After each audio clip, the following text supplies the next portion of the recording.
তোমাকে আমার ভারী ভালো লেগেছে। হ্যাঁ গো, তুমি কি এখানে থাকবে কয়েকদিন এখন? যদি না তোমরা তাড়িয়ে দাও। থাকলে বেশ ভালো হয়। ওই আলমারির কোনো ইংরেজি বই আমি পড়তে পারি না, তুমি থাকলে অন্তত পড়ে শোনাতে পারো। আচ্ছা, এই যে বললে বিহারীবাবুর সঙ্গে তোমার বিয়ের কথা হয়েছিল, হ্যাঁ। সেটা হয়নি বলে তোমার কোনো আফসোস হয়নি? ও মা, আফসোস হবে কেন? ভগবান যা করেন মঙ্গলের জন্য। তাই বুঝি?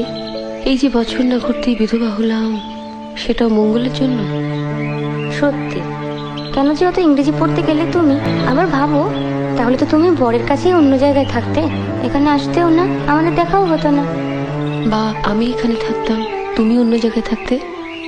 বা তা কেমন করে হবে? তোমার শাশুড়ি তোমার বরের সঙ্গে প্রথমে আমার সম্বন্ধ করেছিলেন, জানো? তাই বুঝি? তা হলো না কেন?